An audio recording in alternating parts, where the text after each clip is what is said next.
Trump ఇరాన్ని చాలా సులభంగా ఓడించొచ్చు అనుకున్నాడు కానీ అది కొట్టే దెబ్బల్ని ఊహించలేకపోయాడు.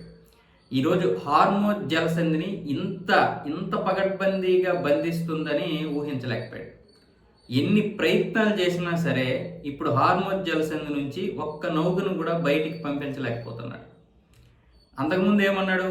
ఎప్పుడు 2025లో యుద్ధం జరిగినప్పుడు జూన్ ప్రాంతంలో ఆ రోజు 12 రోజులు జరిగింది.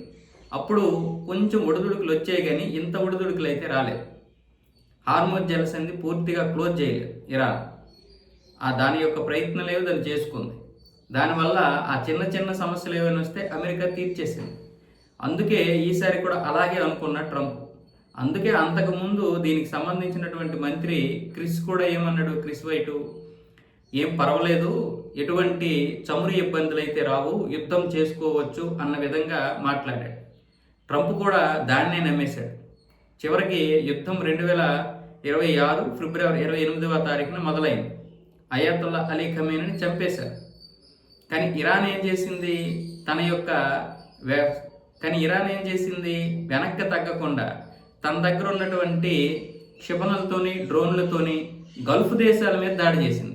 ఇది ట్రంప్ ఊహించలేకపోయాడు. గల్ఫ్ దేశాల మీద ఎందుకు దాడి చేయడానికి అవకాశం ఉందంటే గల్ఫ్ దేశాల్లోనే అమెరికాకు చెందినటువంటి స్థావరాలు ఉన్నాయి. సో దానివల్ల గల్ఫ్ దేశాలు ఏవి కూడా మాట్లాడలేకపోయాయి. ఒకటి, స్థావరాలు పెట్టుకున్నాయి.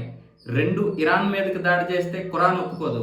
ఖురాన్ ప్రకారం పక్కన పెడితే ఇజ్రాయెల్కి సపోర్ట్ చేస్తున్నట్లుగా మాట్లాడుతుంది ఇస్లాం ప్రపంచం. అందుకని గల్ఫ్ దేశాలు గమ్మునుండిపోయాయి. ఆ తర్వాత జరిగిన పరిణామాలు ఏంటి? హార్మోజ్ జలసంధిని పూర్తిగా నిర్బంధించేసింది. ఈ విషయంలో ఇరాన్ బాగా సక్సెస్ అయింది. ఆ తర్వాత ట్రంప్ ఏమన్నాడు? ఈ జలసంధిని ఇరాన్ బంధించడానికి లేదు, మేము అన్ని విధాలుగా రక్షణ కల్పిస్తాము, మీ నౌకల్ని పంపించుకోండి అన్నాడు. మిగతా ఆసియా దేశాలకి, యూరప్ దేశాలకి మాట ఇచ్చాడు. కానీ అక్కడ వచ్చినటువంటి నౌకల మీద పూర్తిగా దాడి చేయడం మొదలుపెట్టింది ఇరాన్. అంతేకాకుండా ఇప్పుడు అక్కడ సైమన్లు కూడా ఏర్పాటు చేస్తుంది. సైమన్లు అంటే దగ్గర దగ్గర ఒక 50 నుంచి 1000 కేజీలు బాంబులు పెట్టేటటువంటి ఒక వ్యవస్థ ఉంటుంది. ఆ నౌకలు ఏవైతే ఉన్నాయో అవి ఒక్కొక్క నౌక అయితే చాలా వేల కొలది ఉన్నటువంటి నౌకలు ఉంటాయి ఇరాన్. అవి ఇంచుమించు ఒక్కొక్కటి 3 నుంచి 5 బాంబుల్ని సముద్రంలో ఏర్పాటు చేస్తాయి. ఆ పడవ వచ్చినప్పుడు అది కనుక పేలిందంటే అది మొక్కలైపోతుంది. అలాంటి సైమన్లని దగ్గర దగ్గర 1000 అమర్చినట్లుగా అంచనా. అందుకే మొన్న అమెరికా ఏం చేసిందంటే ఈ సైమన్లు అమరుస్తున్నటువంటి నౌకల్ని కూల్చేసింది. ఒక 24 నౌకలు కూల్చేసింది. కానీ దాని దగ్గర ఉన్నటువంటివి 1000కి పైగానే ఉన్నాయి. పైగా ఇరాన్కి చెందినటువంటి నౌకలు కూడా ఇటు వీళ్ళ మీద దాడులు చేస్తున్నాయి, చిన్న చిన్న క్షిపణులతోటి, అలాగే డ్రోన్లతోటి. ఇక్కడ ముఖ్యంగా అమెరికా ఊహించినటువంటిది ఇంకోటి ఏంటంటే ఈ గల్ఫ్ దేశాల మీద ఉన్నటువంటి ఈ రాడార్ వ్యవస్థ మీద కూడా తన యొక్క క్షిపణులతో దాడి చేయడం మొదలుపెట్టింది. అది కనుక సక్సెస్ అయ్యిందంటే ఈ రాడార్లు ఎక్కడి నుండి వస్తున్నాయి, మిగతా డ్రోన్లు ఎక్కడి నుండి వస్తున్నాయి అన్న విషయం అమెరికాకి తెలియకుండా పోతుంది. ఆ విధంగా అటు ఊహించిన దెబ్బ కొట్టడంలో కొంత సక్సెస్ అయింది.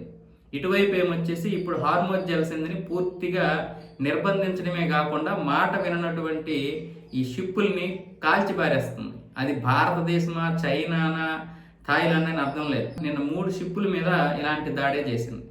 అందులో థాయిలాండ్కి చెందినటువంటి ఒక షిప్పు మనకు రావాలి, భారతదేశానికి రావాలి. ఆ షిప్ ఇప్పుడు పూర్తిగా ధ్వంసమైపోతుంది.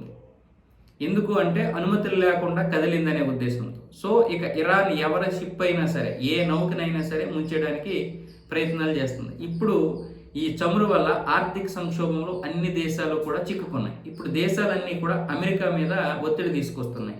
ఇప్పుడు గనక $200 బ్యారెల్ ధర అయ్యిందంటే ఇక ప్రపంచమంతా కూడా ఆర్థిక మాధ్యమంలోకి వెళ్ళిపోతుంది. అదే విషయం ఇప్పుడు డెమోక్రాట్లు కూడా కాంగ్రెస్ సభలో మాట్లాడుతున్నారు అమెరికాలో. వాళ్ళేమంటున్నారు? అసలు ట్రంప్కి ఎటువంటి విధానము లేదు, ఐడియా లేదు, సలహా చెప్పే వాళ్ళు కూడా లేడు. ఆయన అనుకున్నది ఒకటి, జరుగుతున్నది ఒకటి. అసలు ట్రంప్కి ఏం చేయాలన్న ఒక ప్లాన్ కూడా లేదు అని ఇప్పుడు డెమోక్రాట్ నేతలు కూడా విమర్శిస్తున్నారు. దాంతో ఇప్పుడు మిగతా ప్రపంచం అంతా కూడా భయపడిపోతుంది చమురు విషయంలో. ఇప్పుడు మిగతా యూరప్ దేశాల్లోనూ ఇతర దేశాల్లో, ఆసియా దేశాల్లో కూడా చమురు విపరీతంగా పెరిగిపోయింది. పాకిస్తాన్, ఆఫ్ఘనిస్తాన్లో 250 నుంచి 350 రూపాయలు పెరిగిపోయింది ఒక్కసారిగా. సో ఇప్పుడు ఏం చేయాలంటే ఈ ట్రంప్ యుద్ధాన్నైనా ఆపాలి, లేదంటే హార్మోజ్ జలసంధినైనా క్లియర్ చేయాలి. హార్మోజ్ జలసంధిని క్లియర్ చేయాలంటే ఈలోగా ఎన్నో కొన్ని నౌకలు నాశనం అయిపోతాయి. అంటే వీళ్ళు క్లియర్ చేయడానికి వాళ్ళ మీద దాడులు చేసే లోపు వాళ్ళు ఈ సైమన్లన్నింటినీ పేల్చేస్తారు. అలా పేల్చేస్తే ఇప్పుడు అక్కడి నుంచి మించు 1200 పడవలు ఇరుక్కుపోయి ఉన్నాయి.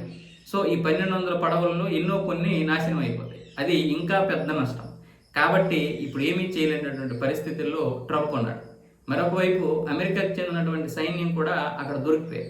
సో ఇలాంటి దారుణమైనటువంటి స్థితిలో అమెరికా ఉంది. అంటే ప్రతి విషయంలో మనము బలవంతులమని నమ్మొచ్చు, కానీ అతి నమ్మకం అంటే ఓవర్ కాన్ఫిడెన్స్ ఉండకూడదు.